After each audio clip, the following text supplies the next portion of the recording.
Hi, this is Robert Wilkins, aka Basketball Talk. Welcome to my channel. Before we get into the day's program, I want to thank those of you that followed me on this journey. And if you have not subscribed, please go ahead and press the subscribe button and hit the notification bell as well. And any and all new programs that I upload on this channel, you won't miss a single one of them. But the thing also is to let you know, today I have a heavyweight. He's a Stella Award winner. And the others that will receive such an award, such as Shirley Caesar, the Winans, Bobby Jones, James Cleveland, and Yolanda Adams, just to name a few. Not just that, he's also called numerous NBA and NFL games. I won't leave you in suspense any longer. But also, before I do that, if you like this t-shirt, see the invisible to accomplish the impossible. I have others as well, such as Basketball Talk, as well as we don't know what others see in us, but we do know we see in them. Now, these quotes are mine that you can get in different apparel. Not just t-shirts, you get them in floor mats, coasters. You can get them bedspreads, believe it or not. And it's all available, and I'll leave a link for you for that as well. If you so choose, you want to check that out. But today's guest, guys, he's top-notch guy. And he's going to tell you what it did for him to break down what he had to do to break down these walls, just like all these other superstars that I present to you. So that backdrop serves a purpose. It's to break through it. So stick with me and listen to what this guy has to say. That's all I can say. Texas Rangers, Dallas Cowboys, Dallas Wings. Wow. I'll go to Oklahoma City, cover the Thunder. They was, you need to be a Thunder. I said, no, I'm a Mavs. And as a matter of fact, even during COVID, they only selected 20 people to cover the NBA playoffs. Mm-hmm. And guess who made the top 20? You. I did. And I followed those rules. I did what they told me to. It's how you treat people in life. Have I been hurt? Yes, I've been hurt. Have I been told, well, no? Yes, I applied for Super Bowl 4 or 5 times, but I finally got in there. Wow. All of the media. Yes. I'm sitting next to Tony Kornheiser from Pardon the Interruption for ESPN. I'm sitting next to them guys. And afterwards, they was like, man, how'd you do that? I said, because I had faith in God. First of all, don't ask a question that you're going to get yourself set up. Rick Carlisle, he's a good friend of mine. I say we're the black version of ESPN. Wow. And that's how good we are. Come on, give me more. Yeah. And so I'm sitting here with someone that's important in the state of Oklahoma. And his name is Cedric Bailey. Now, I've known him for quite some time. When I first met him, it was at East Central University in 1980. He was a freshman. And I must say, he could jump out of the gym. Because he did play basketball with us, as basketball players and so forth. And he was a nice guy. And when you're that kind of guy, you can't help but attract people to you. Cedric, how you doing? I'm doing great, man. And thank you for telling them I could jump out the gym, because a lot of people didn't believe that. But now you have validation. I'm a witness, and I saw it. I was there. I know, it was funny. It was funny, man. I think one time I was playing ball and playing for the Alphas, and we played one of the fraternities. And the guy about 6'6", and I think I had just got let go of the radio station. I was mad that day. So I had to take all my frustration out, and all of a sudden I went up with 2 hands and slammed it, and the whole place went crazy. It was funny, man. I just had this vision and dream that I could do anything I wanted to. Isn't that amazing? Yeah. And you said you had that vision and that vision and dream. That you could do anything. I could do anything. And that has carried over even till today. Mm-hmm. That belief, that attitude, that confidence. I don't know what no means. Wow. I don't know what can't means. I was raised by grandparents, and I only got to stay with them a little because when I was 12, they were gone. But I remember everything. My granddad, he taught me, and my mom just let me be out there. And so if you told me can't, you tell me no, you might as well look up, because you're going to see me. My first job was throwing newspapers. I went online, well, not online, but I got an ad and ordered grit newspapers. We didn't have online and computers then. So next thing I know, I'm getting newspapers delivered to the house from Pennsylvania. And I'm walking around, I'm reading the rules, selling newspapers, and my backpack and riding my bike. And it told me how to deal with when a person don't want a magazine. You have to say, well, thank you and have a nice day. Ain't nobody else gonna do that when they just told you no. But I was bold enough to do it because we needed the money to help take care of my family. Yes. So for those of you that have just heard that, that's a golden nugget that you can take with you. You can take that to the bank because you're talking about the belief that he's had. Now you talked about, briefly about, how old were you, you said, when? I was 10 or 11 at that time period. So very young. Yeah, throwing newspapers. Throwing newspapers. Matter of fact, you worked for the Daily Arbor right here. Yeah, I did. Your neighbor, Stan. Yeah, Stan Militant. Yeah, that's a funny, I got to tell that story. Okay. I started the newspapers when I was 10. So later on, word got out that this kid was from the east side, from southeast Ardmore, was riding his bike selling newspapers. So the Ardmorite, which is right down the street from this office, Stan handled circulation. And every day at 3 o'clock, we'd go down there and get our papers and had to be gone by 3:30 and go deliver our paper out. Well, I did that, and one day I got robbed by some kids from Dallas. They had a little snow cone stand, and they came up. I'll never forget them. They were the Thurston brothers. Thurston. The Thurston brothers. And They were thirsty. I don't know what they were, but they took my money, and I had to go see Stan and say I just got robbed. And they put that stuff in the newspaper. And then after that, I didn't have a job no more. But God sent Raymond Thacker in my way. Now, where we are right now here on Broadway in Washington, right across the street, across from Hamburger Inn, was the Daily Oklahoman. So they had a morning newspaper, and then the evening paper was called the Oklahoma City Times. So God took me from that one job and gave me a bigger and better job. I went from being the local paper boy to the state of Oklahoma paper boy. Wow. You're talking about a blessing. Yeah. But let's look at something here. As a child, you've got involved into the media, well, let's say circulation of basically media early on. Yeah. Well, what happened during that time period, I'll never forget this. It was around Christmas time, and my mom bought me one of them little transistor radios. Now, keep in mind, the transistor radio stations would only play like a few FM stations. This was like in 72 or something. Mm-hmm. And I bought that radio for $5 at TGNY, which used to be here and down in Ardmore. And I would sit there and listen to that thing, and I hate to say it, we was lucky to get one black song. So I was imitating all the DJs during that time period. And at KBSO, I wanted to be on the radio there. But I used to listen to a radio station out of Jackson, Mississippi, and I used to listen to baseball on this thing. So at the time when I was riding my bike, I said, okay, I want to be a train engineer. I used to want to ride in the back of the caboose because I would see the guy, waving as we hit the light. And I got thinking about it. I said, no, I think I'm going to go ahead and be a radio TV person. And there was a guy on ABC at the time named Max Robinson.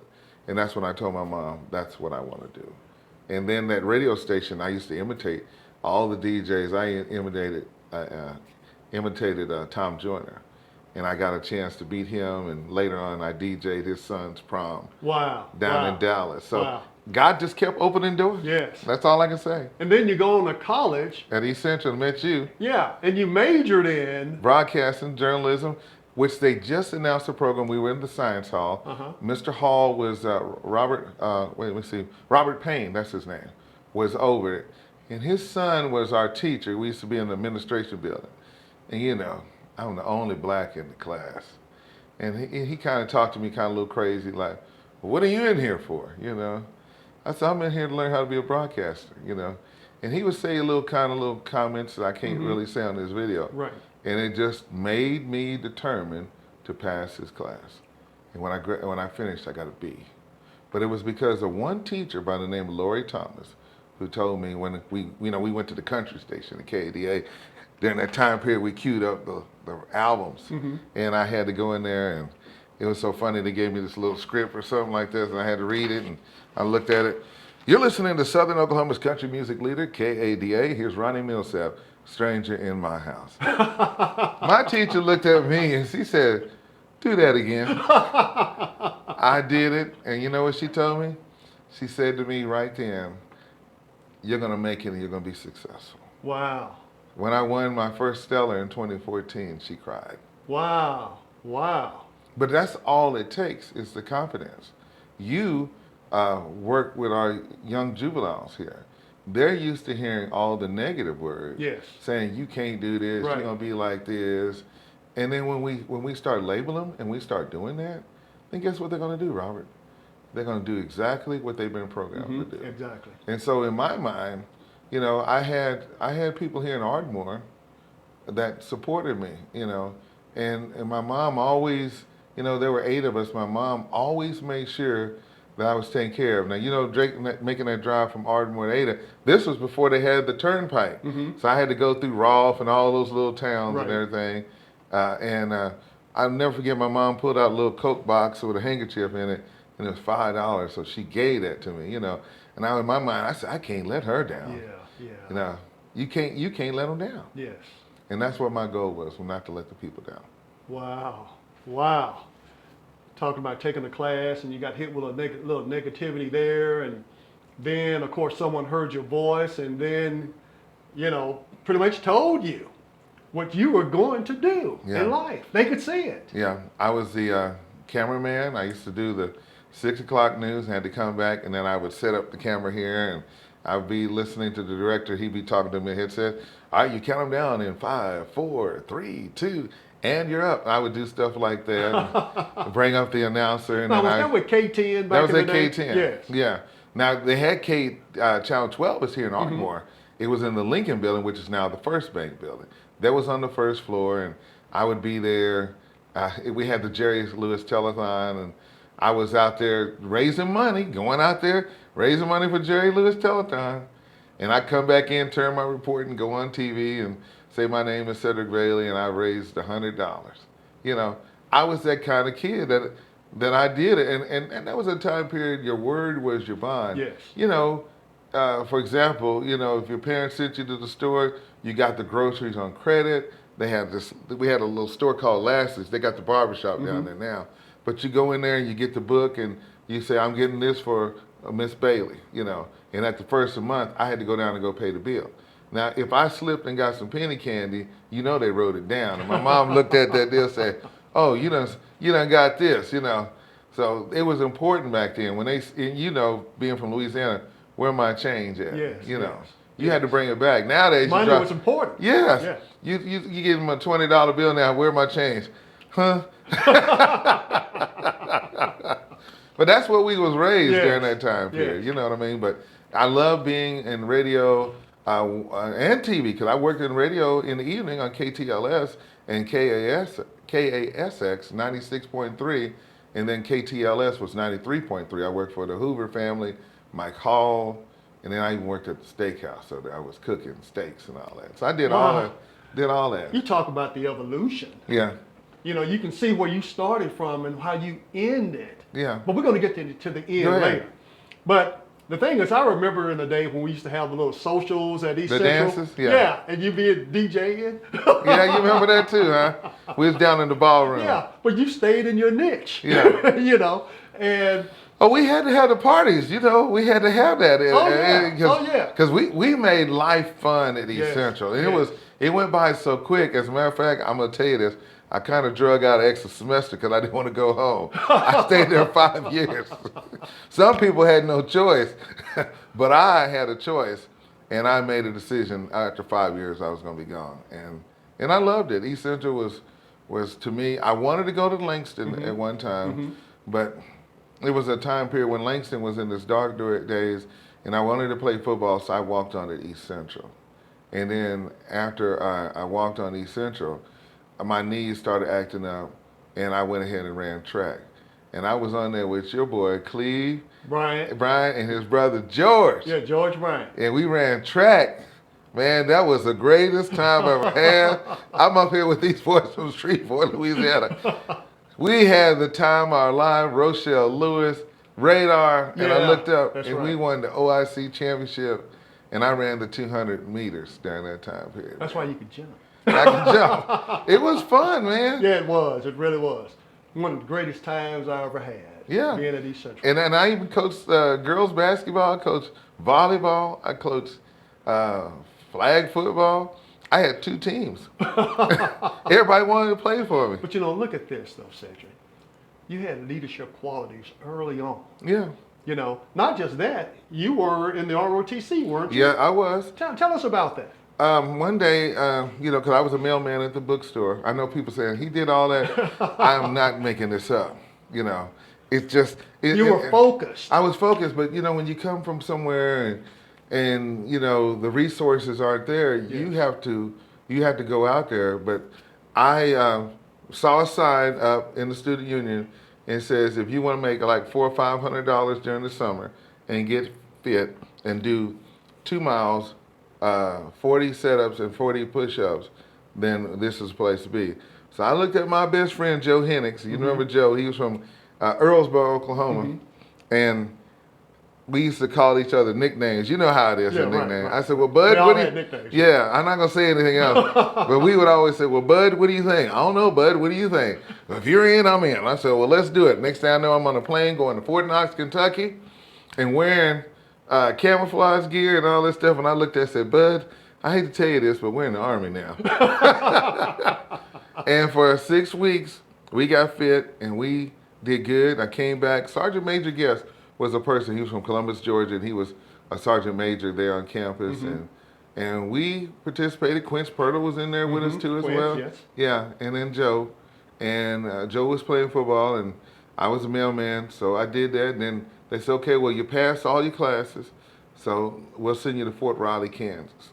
And I went to Fort Riley, and I passed. The only thing I didn't like about it, I had 2 screws in my knee, and they had me take them out, and they broke off in my knee. And I was really disappointed in that. And I got my commission, I graduated and everything, and I went to Fort Gordon. And then I came back, and I was in Ardmore as a reservist, and then I closed out and became a National Guardsman. Wow. And I did that in 4 years. That one certificate up there says United States Army, and I got it with honorable discharge. And I was thinking, there was a young lady by the name of Janice Muse, and she was from Guthrie, and we had support because we were African Americans in there with a group of airborne rangers and everything. But in my mind, I believed that I could do it, and that's what I did, and I loved it. And I wish I had a career in the military, but it just didn't work out. But at least I gave 4 years, and I'm grateful that I served this country. That's awesome. That's awesome.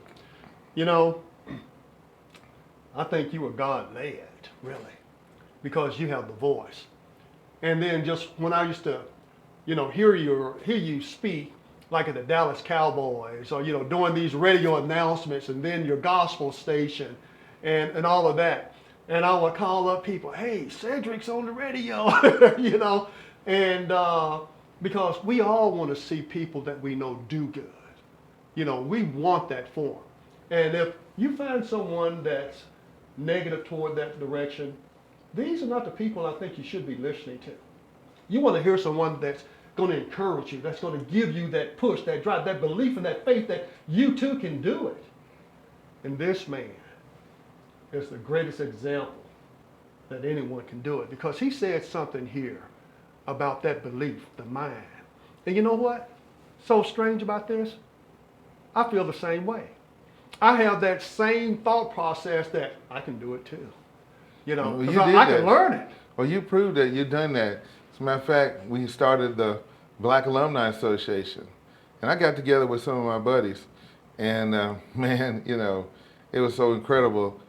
You came there when we honored Dr. Shirley Mixon.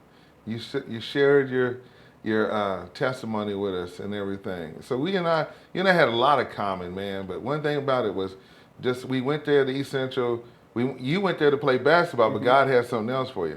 I went there to get a degree because I wanted to do something, and he honored my request. But you said something, you told that story about Dr. Mixon, and we honored her with a trailblazer, and it's just that we want to give back. And I remember being at your retirement party, and Mr. Williamson came there. Yeah, Dr. Gerald Williams. Yeah. Yes. Did Coach Kyle make it Coach too? Kyle was there too. Yeah, man.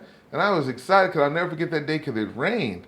And my office was across the tracks there. And I walked right over there and came in there, man. And I heard once a tiger, always a tiger. Yes. And you told some great stories. So we have a lot in common, you know. We're overcomers. But the most important thing is that we have God in our lives. Yes. And without Yes. God, we couldn't do what we do. Amen to that. You know, and that's what it's going to take. We have to defy the odds. One thing I did when I got back here is not only put the Black Alumni Association and got all my friends together, but I'm coaching basketball with little kids. And somebody said, well, you don't have no kids in there. I coach football. My nephew was there. I wanted to coach girls. And they said, no, we got enough coaches there. And I said, well, I want to coach third and fourth graders. No, we got enough coaches in there. We need a first, second grade coach. I got shaking my head. I said, I don't know if I'm going to deal with these little first, second graders because their attention span ain't that long. But let me tell you something.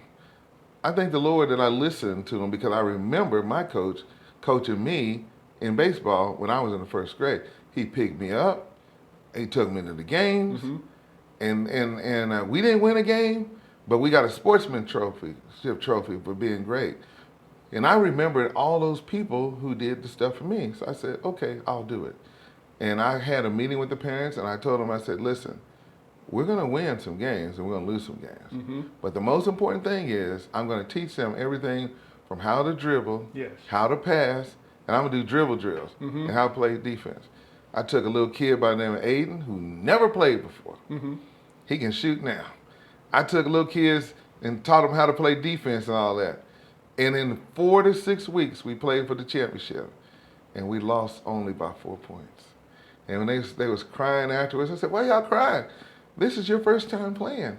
You won. And I said, line up, and guess what's going to happen? So they gave me the microphone, I called their names, and they all received a medal. And then I took them out to the clubhouse, and we had a big party. You know what I mean? And somebody said, you did it. You did everything. And I had all the dads wanting to be my assistant. And so now we're going to coach again next year. We're going to have 2 teams. Because my goal is to keep them together. And we have to be able to think about it. And at the end, man, we had the greatest time. But to me, I felt like, man, Lord, you did that. And I even got a chance to pray for them. They repeated the prayers after. I asked the parents, I said, are y'all cool with this? And they said, no, we have no problem. We trust you. And then, you know, it was so funny because I was sweating. And Barry said, Coach, you're sweating. I said, because I'm in the game. I felt like that coach from out in Las Vegas, Jerry Tarkanian, you know, had that towel and everything. But he put it in his mouth. I had it around me. But Robert, man, it was the greatest feeling. And, you know, the kids, to see them. And then to go to all these different meetings and talk to the kids and support our kids. Like I said, it goes back to the beginning because somebody did it for me. You know what you just said, we have a similar path. I did the same thing. YMCA first grade all the way to 6th grade Optimus Club, and then I did for, you know, from another, what was it, 12 years with USA Track and Field, you know, with the kids coming all the way up, you know, and, you know, I know what you're talking about. Yeah, but somebody got to do it. Yes. Because you know what, if I ask you the question, who was there for you when you needed it done? And we already know who was. Yes.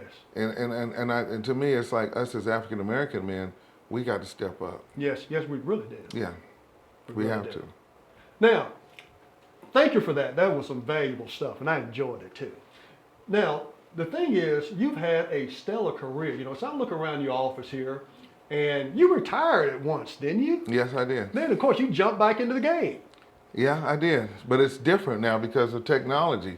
Computers, you know, it's so many things you can do because back in the day I used to have to be in the studio and sit there, but now technology, you can voice track it, and in your mind you got to really put a lot of effort into it to make it sound good. And that's what I've been gifted how to do.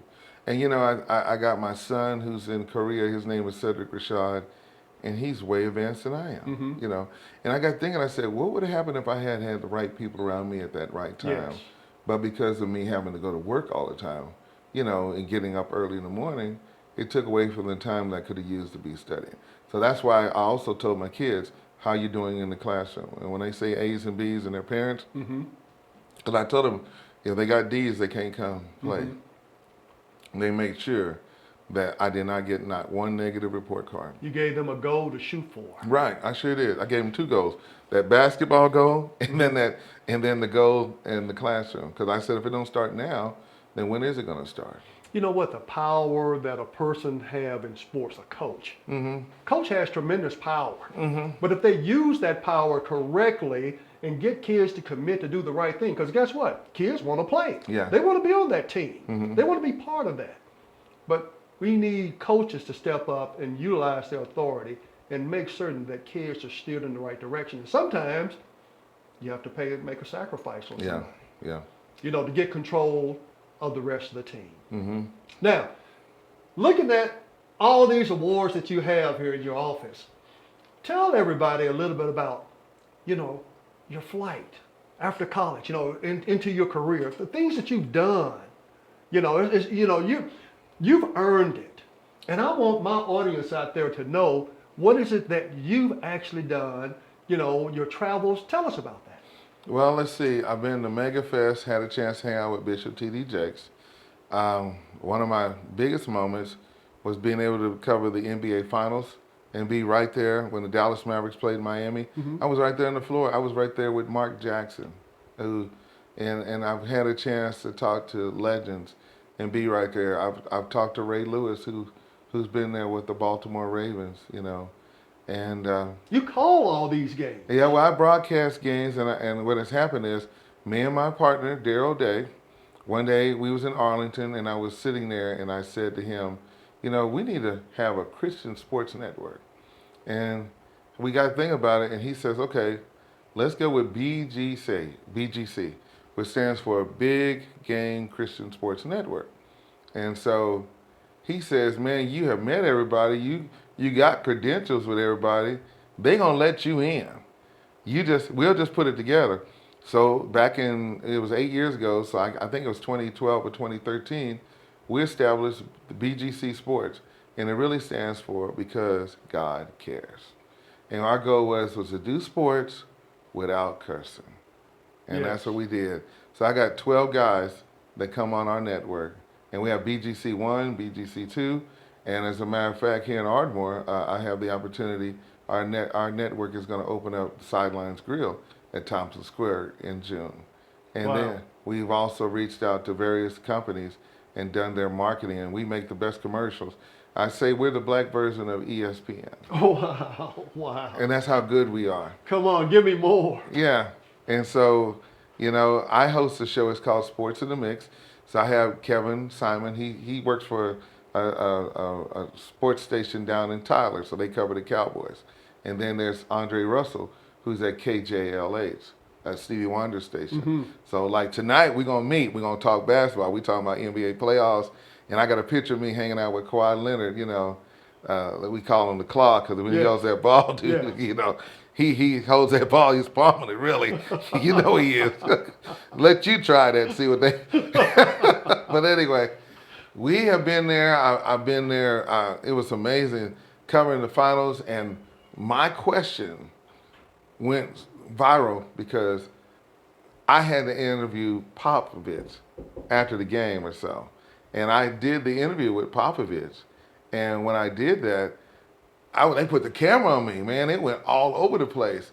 And then I got him another question, because he remembered me that I told him that he was going to win the championship. Now, this was the year after they lost to LeBron in Miami down there. He looked at me and said, now, who are you again with?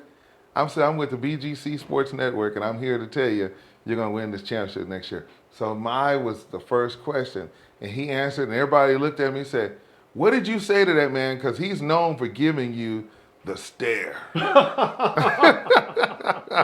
Now, this is among... all of the media. Yes. I'm sitting next to Tony Kornheiser from Pardon the Interruption for ESPN. I'm sitting next to them guys. And afterwards, they was like, man, how'd you do that? I said, because I had faith in God. First of all, don't ask a question that you're going to get yourself set up. Rick Carlisle, he's a good friend of mine. And as a matter of fact, even during COVID, they only selected 20 people to cover the NBA playoffs. And guess who made the top 20? You. I did. You know, they took care of me, my parking, my own seat. The lady says to me, she said, well, we know you write for the Levita News, but we don't see you as that. You're as Cedric Bailey. She said, how'd you do that? That's all I can say. Texas Rangers, Dallas Cowboys, Dallas Wings. Wow. I'll go to Oklahoma City, cover the Thunder. They was, you need to be a Thunder. I said, no, I'm a Mavs. Yeah, I was with the Cowboys, but I made the switch. Well, you lived in the Dallas metro area too. Yeah, I did. I loved it. It was great. But now I can come back here to Ardmore, and then, you know, I know people say, how does he do that? You know, it's God. You know, you have to go back to the etiquettes and remember what they taught you. I'll never forget my teachers at East Central, everything they taught me how to do. Mr. Collins, oh God, Miss Sue, all those people right there, they just told me what to do, and they gave me the guidelines. And you had to be respectful and follow them. And I followed those rules. I did what they told me to. It's how you treat people in life. Have I been hurt? Yes, I've been hurt. Have I been told, well, no? Yes, I applied for Super Bowl 4 or 5 times, but I finally got in there. Wow, wow. You're talking about commitment and determination. You know, and even the Cotton Bowl, covering all those big games, when I get turned down, I take a little card letter and say, hey, thank you. I appreciate the opportunity. If you get a spot next year, let me know. Looked up one day, they said, yes, I'm in, and I'm going to all the big parties and at the hotel, and the last thing I can say this, and I'm not boasting, please don't think that. I'm just telling you what God can do for a young man from Southern Oklahoma, is I got the letter and I got the paperwork to be there for the inauguration for Barack Obama and to be there. Wow. And I was there, and they had the dogs going through all our bags. We couldn't drive. I had to walk everywhere I was going during that time period, and I was out there in the cold. I went to Denver and was there. I was there when Joe Biden came in the room. Jimmy Carter was in the room. I was there at the Pepsi Center. Wow. And then when Obama won, then I got the invitation from the congressman who was a good friend of mine, Mark Vesey, and they gave me all the credentials. I applied. I went to D.C. I mean, people were coming there from everywhere. And I got a chance to be out there when they came with the presidential motorcade. I got all the pictures and everything locked up and all the stuff they gave me. I got to see Joe Biden then, Jimmy Carter, and I got a chance to be there twice with Obama, especially one time when he came to Texas. But it was a great moment just to be a part of history, and I was able, when the inauguration was going on, I was right there on the grounds of the Capitol when all that took place. We didn't drive, we did a lot of walking. It was just a great moment. And you went to all these different all balls. the parties. Wow. I got to go to everything. Wow. I got to look around, I kept looking, I said, I'm from Ardmore, Oklahoma. I'm here. I went to East Central. A little young kid for newspapers, you know, and had this dream, what he wanted to do in his life, and you did it. I did it. You did it to the max. Yeah. And I look at all those pictures and I look at it. My friend Willie Mae McIver, who gave me my job, along with Mike Chandler at the Musical Soul Food Network, they told me I need to write a book, and they gave me the title already. So. Oh, you don't want to leak it right now? Conversations. Conversations. Yeah. And boy, you've had a lot of them. Yeah. And I got pictures and everything. That's a great title for a book. Yeah. But I will say this in closing. I will. Hold it now. Okay. We're not going to close just yet. Oh, well, man, you know, I don't know. It's so much, you know. I know it is a lot. Yeah. But now, we were talking earlier. Okay. And you were talking about something that you want to do here. The east side of Ardmore. Yes. Documentary. So much history that's come out of here, out of Oklahoma, because you previously had the Trail of Tears, and you talked with the gentleman from Wilson Seawright. Yes. And a lot of people, just like when we found out about Black Wall Street, they really don't know the history of African Americans and where we come from. My dad knows everything on it. I sit there and listen to him. And, you know, I got thinking, I said, you know what, I hate to say this, but half of this stuff he's telling me is true. And so I started researching it, and the more and more conversations I had. And one story came up with a man by the name of Hartwell Ragsdale. Mm-hmm. He and Mr. H.F.V. Wilson and Mr. Tolliver, they were right here in Ardmore, and they established a relationship with the city of Ardmore, in 1948 to build the East Side Community Center. As a kid growing up on there, I'm honored to be a trustee of this facility now with some great leaders here in this community. And we had swimming pools, we had basketball courts, and to know where we come from, it's amazing. But we didn't learn all this stuff in school, you know. Yes. So I started talking to people, and I reached out and found out about the Ragsdales, and come to find out he had a son named Lincoln. Lincoln graduated from Ardmore Douglas in 1944. And then in 1945, he's at Tuskegee being an airman with Red Tails. Wow. And he's over there fighting for us when he can't get along with his other soldiers because of the racism during that time. And no Jim Crow. rights to vote, couldn't vote or anything. Couldn't vote, do nothing. But they said that African Americans, we weren't on that same level, you know. I remember. And it just it kind of bothered me a little bit. I've been watching all these documentaries and films and saying, well, I look at us now, we're the fastest people when it comes to sports. When we play football, we're great. I mean, we can play any position we want. Basketball was definitely, we could do it all. But we were just, it was like we were doing things with our hands tied behind our back. So I was able to come up with a story on Lincoln Ragsdale, and it's just an incredible journey, you know. He had to leave Ardmore and go to Arizona, and if you go to the airport in Phoenix, they named the terminal after him. Wow. But not too many people know really? that. Yeah, he's from Ardmore. He went to Douglas. As a matter of fact, the superintendent has called me, and I'm going to take the information out there. So hopefully this year, they'll put his picture up at the school. And then I have the documentary of the McCurson family. Mayzola McCurson was first African-American female here, mayor, you know. We've had other African-Americans, Milton Cooper and John Moore, who have served, and now we have John Cradle. So we need to know all the history of where we come from. And then there's Mintha Varner, who did a phenomenal job too as well with our Head Start programs and making sure that we as African Americans can get involved. And the history, I've talked to different people around here in Ardmore and could tell you some stories that'll make your head spin of what really happened on the east side of Ardmore. As a matter of fact, Ardmore started on the east side. The swimming pool place and all that was those houses on the 3rd Street and 5th Street in that little Fraley Park. We couldn't go there. Our park was on the east side of town. So I'm working on this documentary. I got all my facts laid out pretty well to make sure that, you know, when I'm gone, that this history will be here forever.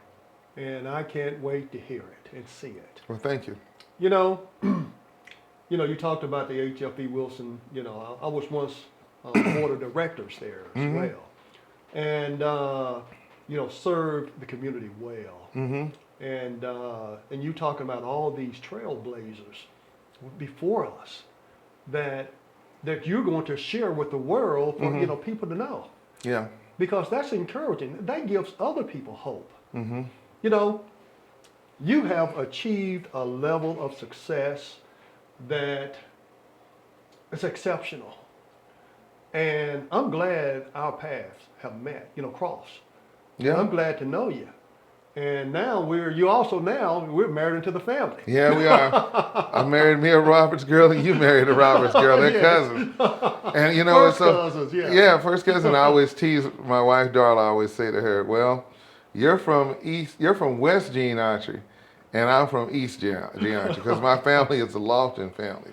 And, my dad is traced back to my great-grandmother. Her name was Victoria Crouch, and he's written a book. It's called America in Color, and her picture is on there. And she lived out there, went to church at Mount Pleasant. My church. Yeah, the little bitty white building. Yeah, the old one. That's no longer there. Yeah. That's where she attended. And when you go out to the cemetery, you'll see her grave out there along with all the people who have came forth. I remember going out to Mount Pleasant, out to Gene Archery, when there was a little bridge that you had to cross. And they had the rodeos right there when you make the right turn to go to the church. But, I mean, I remember just being a kid. I even rode my bike out there. That's a long ride. I know. It's about 15 miles. Yeah, I did that. I know. Please pray for me. I don't know what I was thinking, but I did it. And, you know, I was the kind of guy that just was determined to get things done. But, you know, I got to say this in closing. I couldn't have done it without my mom being there for me. You know, she was right there. That's awesome. But in your closing, because I want you to look at that camera there and speak to America. You talked about your mom, but speak to not just our community, but speak to America, kids all over this country. And you know, because you are someone that's earned your way. You are a person of importance in others' eyes. And you know, and you carry a lot of weight. Tell everyone what is it that they need to do to be successful in life and whatever they want to pursue. Well, first of all, you got to have the Lord in your heart. And sometimes say, well, how do you do that? Well, you just pick up a Bible and you go to the book of Romans and read the 10th chapter, verse 9. And you got to confess in your mouth that you got to believe that Jesus Christ died on the cross for you. And I remember when I first started being a gospel DJ, because I was an R&B and country DJ, but this gentleman by the name of Joe Bagby, he was my mentor. And he told me that he spoke great words in my life and told me I was going to be successful. So number one, hang around good people that you believe that's going to give you the best advice. Sometimes it hurts, but if you're able to stand it, you'll be successful. I love talking to the young people here. I have the opportunity as being the voice for the Tigers. I did their football games. We had fun. I do the announcement for the softball team. We have fun. I take the time to talk to the kids. We pray. I'm a prayer warrior. I attend the Morning Star Prayer Center. Helen Epps and her family, Robert, been right there for me. You got to surround yourself with good people. We come back, we bless people. As a matter of fact, I'm bowling now. Okay, I've been bowling a year and learned a lot about the game and have conversations. And it's just incredible, the conversations and the people we meet. We can't judge people. We got to love people. And if we place God first, he will continue to open the doors. Have I been hurt before? Yes. Have I been taken advantage of? Yes. Have I learned from those mistakes? Yes, I have. And so I don't go, you know, I don't just tell them everything, but I try to encourage them to let them know that they can overcome it. But you got to have a relationship with the Lord. Once you have that relationship with God, he'll do great things for you. And I will never forget, I was helping young people at University of Texas Arlington go to college. And this one grandmother came to me and she had this card and envelope and she thanked me and she said, Mr. Bailey, I can't pay you for what you've done, but you just helped my granddaughter be the first in her family to go to college. And she says to me, I'm going to pray that your kids will be blessed and go to college. And I said, okay. And I said, thank you, ma'am. But in 2008, I got a message that my son got the Bill Gates scholarship. Wow. That was $500,000. Wow, that's a big, awesome. You're talking scholarship. Yeah. Everyone's applying for Bill Gates scholarship and don't get it. Yeah. Wow. He got $500,000, and he was he's got 3 degrees. Let's just say that, and he speaks 7 languages. Your son speaks 7 languages? Wow. Gifted and talented, you know. And so I learned right then, when people speak things in your life, you know, you just take it. He's over in Korea teaching them how to speak Vietnamese, Korean, Chinese, you know. He speaks all that. It was so funny. We was in a... Those are hard languages to Yes. learn. And he also teaches himself how to play an instrument, guitar, drums, all that stuff. We was in the store one day, man, and we was in one of those stores where they sell their hair care products, and it was in Arlington. It was in Irving or somewhere in there. And the lady started talking about us. And my son goes up there, he says, you need to be careful what you say. And he said it in their language back to them. Oh, she was Asian. Yes. You could hear a pin drop. You know, and it let me know that, you know, that he was watching me and paying attention to everything I did. And just imagine, your kids are watching you, you know, so just encourage them. Yes. You know, and if you do that, you'll be all right.